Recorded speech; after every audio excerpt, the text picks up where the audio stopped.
어떤 사람이 암에 잘 걸릴까요? 암세포는 유전되는 것일까요? 환경에 의해서 만들어지는 것일까요? 유전은 6% 정도로 추정하기에 암세포는 주로 나쁜 작용에 의해서 만들어진다고 알려져 있습니다. 암이 1g 수준, 즉 10억 개 정도의 암세포로 분화되어진 것을 진단영상의학으로 확인했을 때 확진 판정을 내리죠. 일반적으로 그런 상태까지 자라는데 10년 내지 40년 걸린다고 합니다. 그래서 암은 철저히 만성질환인 것이죠. 암이란 무엇이고 왜 암이 많이 생기는가?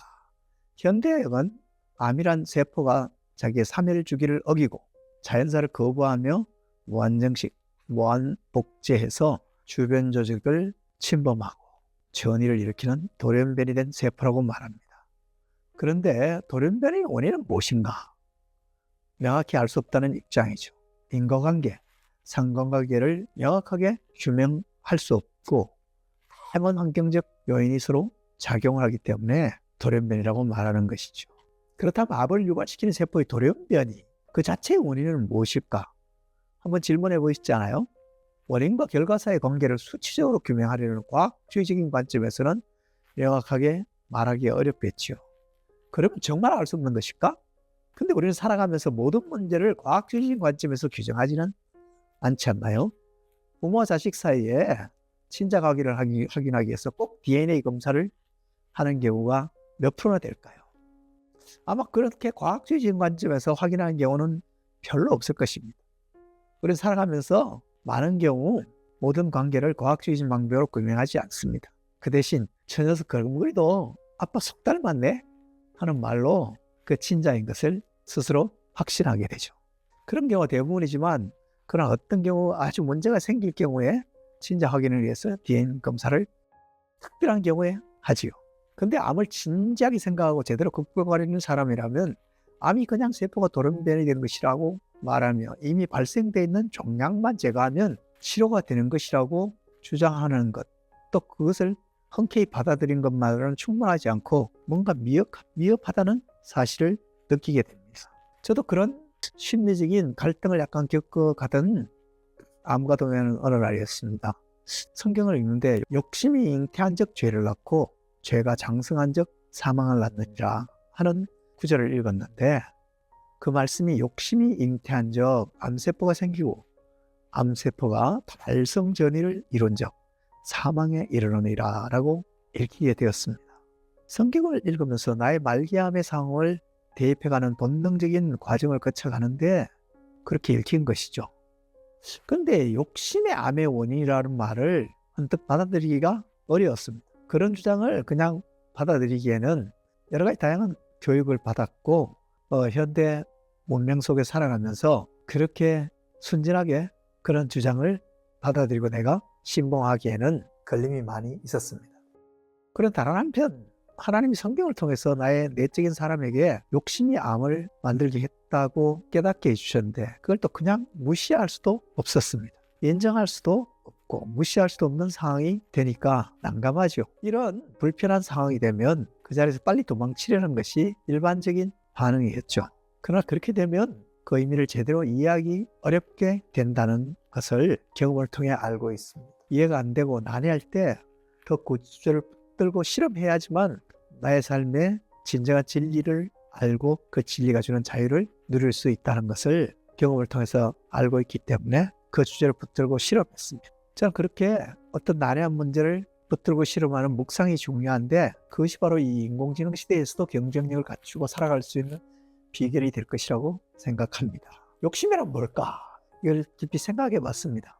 내 것 아닌 남의 것을 부도덕하게 욕망하거나 나의 정당한 이상을 취하려고 하는 그런 의미가 욕심이라고 주로 생각되는데 그런 욕심을 부렸다고 하는 것을 내가 받아들이기에는 거부감도 크고 또 실제 그렇게 살지 않은데 하는 항변하는 마음도 제게 들었습니다. 근데 본문을 자세히 묵상하다 보니까 거기서 말한 욕심은 그런 물리적인 수준의 것이 아니라는 것을 깨닫게 되었습니다. 이 성경이 말한 욕심은 그보다는 좀 더 본질적인 것인데 내가 살고 있는 내 존재의 본질보다 과도하게 욕구를 추구하는 것. 즉 한마디로 말하면 내 실제보다 더 확대된 자아로 살면서 존재의 관리가 비싸게 들게 하고 몸의 생태 환경이 열악하게 되고, 그렇게 되면 세포들은 생존을 위해서 반란을 초래하는데 그것이 바로 암이라고 할 수 있다는 것입니다.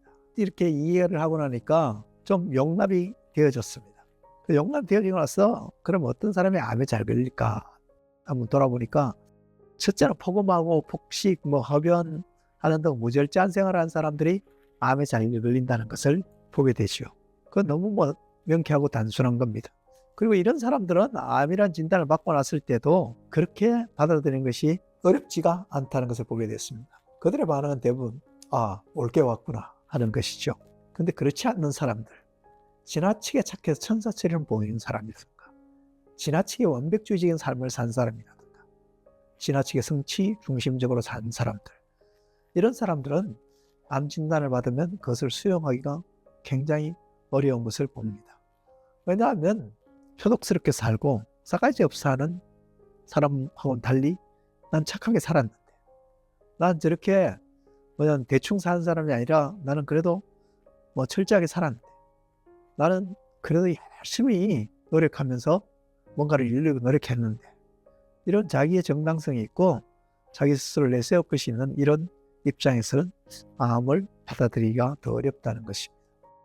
그런데 이런 분들의 공통적인 하나의 부사가 있었죠. 바로 지나치게라는 것입니다. 어느 정도 착하고 어느 정도 완벽하고 성실히 노력하는 것은 건강하고 바람직한 사회생활을 하는 자세라고 할 수 있을 것입니다. 그러나 과도하게 자신을 해칠 정도로 멈출 줄 모르고 노력하고 또 욕구를 추구하는 것, 그것이 바로 지나친 것이죠. 그런 점에서 암 환자 가운데는 꼬장꼬장한 성격의 소유자, 즉 감정과평이 많습니다. 반면에 감정 폭발형은 심장병에 걸리기 쉽죠. 근데 암 발병 가능성이 높은 성격은 어떤 것일까요? 언제나 합리적이고 타당성이 있는 것만 하려는 사람, 항상 다른 사람들의 행동을 이해하려고 하고 감정적으로 반응하지 않는 사람, 대부분의 대인관계 갈등을 이성과 논리로 극복하고 감정을 되도록 자제하는, 다른 사람의 감정을 많이 상하게 하더라도 이성적으로 대하고 그 행동을 그대로 이해하려고 노력하는 사람, 다른 사람이 자신의 욕구와 욕망을 좌절시켜도 그를 이해하려고 노력하는 사람, 손해를 보거나 하기 싫은 일 등 모든 상황에서 이성적인 태도를 보이고 감정적으로 행동하지 않는 사람, 다른 사람을 좋아하지 않더라도 싫다는 표현도 못하고 어쩔 수 없이 그를 이해하려고 노력하는 사람, 상대방을 충분히 공격할 이유가 있어도 공격하지 않고 참는 사람, 이렇게 늘 감정적 반응을 자제하고 감내하고 피해를 당하는 선택을 하는 사람들이 암에 잘 걸립니다. 이런 사람들은 다른 사람들이 볼 때 좋은 사람처럼 보여질 수도 있지만 자기 자신을 파괴하는 삶을 살게 된다는 점에서 아주 역기능적인 삶의 스타일을 고착화시킨 사람이라고 할 수 있습니다. 지금까지 그렇게 살았더라면, 또 그런 면이 자신에게 있다면 이제부터는 감정을 정직하게 그러나 파괴적이지 않게 드러내는 방법을 배워가야만 할 것입니다.